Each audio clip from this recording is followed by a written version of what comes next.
Hey guys, in this video I want to talk about some of the worst RPGs I have played on these past 3 years. Some of these games are decent, but when I put it into perspective with most of the content I have uploaded on this channel, these games rank a bit low. And I am sure a couple of these games may surprise. Also, if you want to share some of these experiences in the comments below, it would be cool. Without further ado, let's jump into the first entry. Monster Menu, The Scavenger's Cookbook. You can play it on Switch, PS4 and PS5.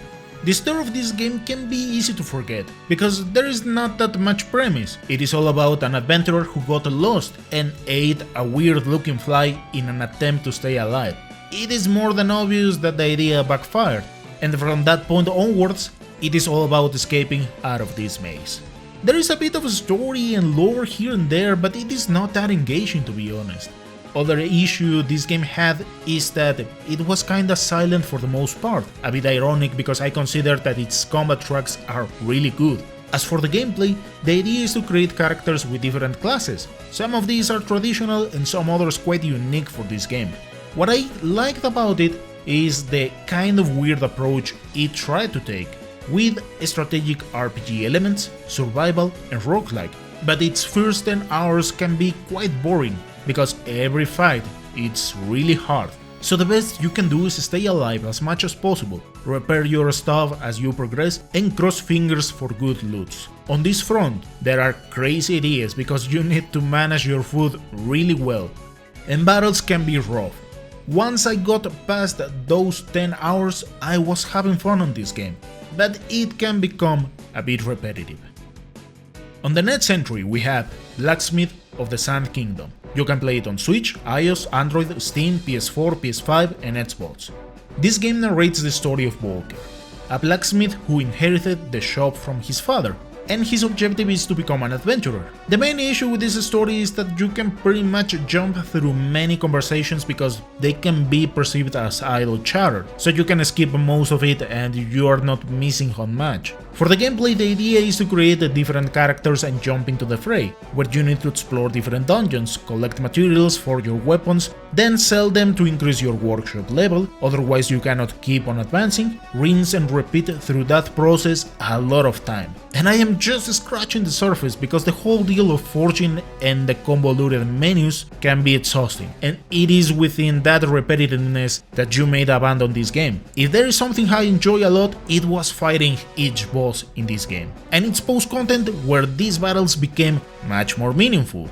On the third entry, Hero Must Die Again. You can play it on some Japanese phones, Switch, Vita, PS4 and Windows. This game had a really good premise, at least on paper, because the idea is that the hero died fighting the Demon Lord, but as there are things that were not said in the right way, he's given another chance, where he has 5 days. 5 days where as time passes the hero will become weaker and weaker. The premise was intriguing for me. What breaks a bit the deal is its gameplay, because it was perhaps a bit too simple for my taste, where within those 5 days you have to complete some tasks with different heroines. Fortunately, it is a really short game, where you can finish each run in something like 2 hours. However, if RNGesus is not on your side, some tasks can become a bit annoying. And other ideas like shops and stuff like that are not that useful, so once you get into this game, you notice how simple it can be on many ways.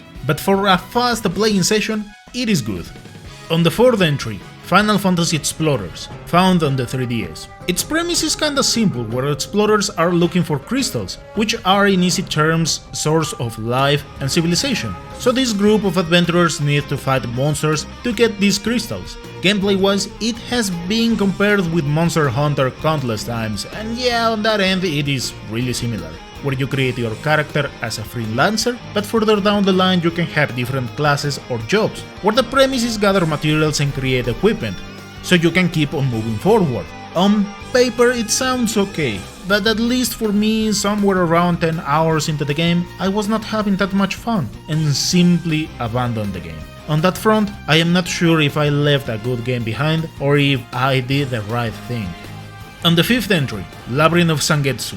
You can play it on Windows, PS4, Switch and Steam. The premise is kinda simple, but I liked its story, where it is said that the ink invaded its lands, turning everything black. Rivers, landscapes, and whatever came in contact will turn into an abhorrent beast. It didn't matter if it was alive or not, pretty much everything perished.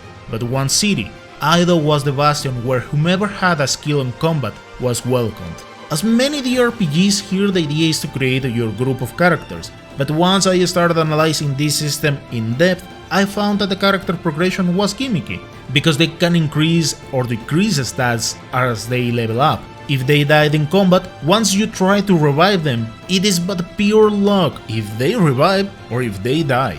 And it is kinda expensive trying to do that. Something similar was with the kind of corruption, where some enemies use ink attacks and reduce the total HP of your party inflicted with that ailment. The thing with most of these punishing mechanics is that they became so irrelevant on many ways that I left many characters behind, and I didn't bother on curing this corruption status, because those ideas turned the game into a small grindfest. So instead of having fun exploring different areas, I took a decent chunk of time leveling up my party. Fortunately, it is not a long game.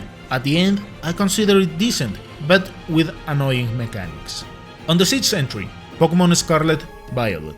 I know I have thrashed these games many times, but let's look at it in the next way. When this franchise started, it was all about 151 Pokémon, later 251. Then like 300 and something. Many years later, we have over 1000 mods. It is a company well known for selling their games quite well, so when I see what they have delivered these past years, I cannot really find excuses, because we are not talking about Idea Factory, NIS, Experiencing, small companies. At least the previous companies have interesting stories, gameplay and extraordinary music. Maybe what I remember the most in Pokémon games are their tracks. Aside from that, unless you are new to the franchise, I cannot really recommend these games. On the 7th entry, Dragon Star Varnir, found on Switch, PS4 and Windows. Here we follow Sephi's story, a soldier who is hunting witches and dragons. However, his life will take a turn into an unexpected way once he tries to fight a dragon, which is a terrible idea as he's on his own. Once on the verge of dying, he's found by two witches who decide to give him dragon blood as a kind of bet. It is supposed to just work on witches, however, Sephi survived because of that wild bet, but from this point onwards, his life will not be the same. Story-wise, this game was quite good because on this turn of events, he became a witch, so he cannot come back with his comrades, and the heroines of this story are wary of him, as he was kinda hunting them, but it is a story that gets better on different ways, with a slight dash of fanservice here and there, but for the most part, interesting story. As for the gameplay, you fight in this system where depending from the zone where you are, your attacks may land or not.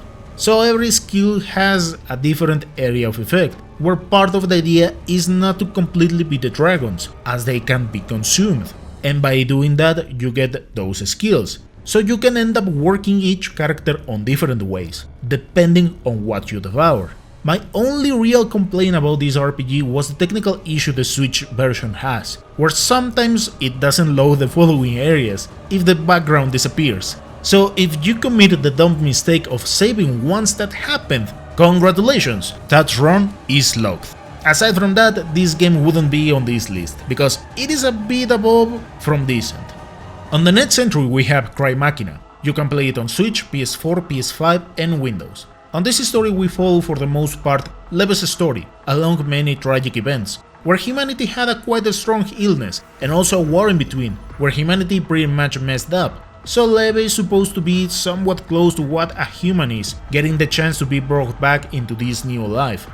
Story-wise, this game is kinda convoluted, and it didn't decide well at all on what to focus, because one thing is the lore where humanity messed up, and on the other, many plot twists that can become kinda easy to predict, and lots of idle chat that doesn't really add something to the story, so yeah, I wasn't fond of this one. Gameplay-wise, it is a fast hack and slash with some RPG elements, where you increase levels and gather different weapons and subsystems to back you on these fights. The other issue that I found on its gameplay is that it was repetitive as heck, with a general lack of enemy design, as you will see most of them at least 10 times, so it can turn tedious in different ways. Fortunately, it is not that long. On the 9th entry, Dragon Quest VII, Fragments of the Forgotten Past. You can play it on PS, iOS, Android and 3DS. This one begins following our main character who found a map that suggests that there were more continents than the small island where they live. So this party starts to work together to bring these continents to the present. Story-wise, I found the idea interesting. I definitely liked it. Gameplay-wise, it is a turn-based RPG with some old-school ideas with different classes. Probably this is one of those games that doesn't need that much introduction.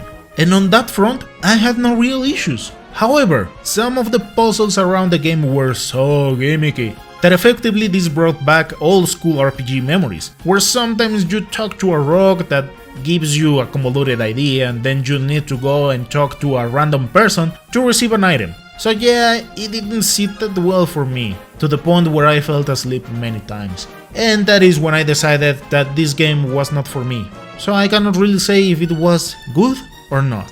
And in our last stop, Rune Factory 5. Not so long ago I talked about this game. You can play it on Switch. However, its story is lighthearted. Nothing wrong with that. We follow the classic character who doesn't remember who he or she is, and somehow gets involved with people from a small village. So from that point onwards, he becomes a ranger, solving issues here and there. I said it, I am not going to ask for a strong plot, as they are lighthearted, and I am cool playing a story like this one from time to time. What I was not able to overlook was its clunky and inaccurate gameplay, where I don't mind farming or kinda simple combat mechanics, but when it doesn't flow that well, I have an issue.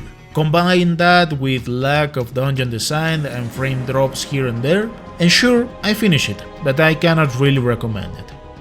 And that is all. I hope you found this video informative. Thank you so much for watching, and I'll see you next time.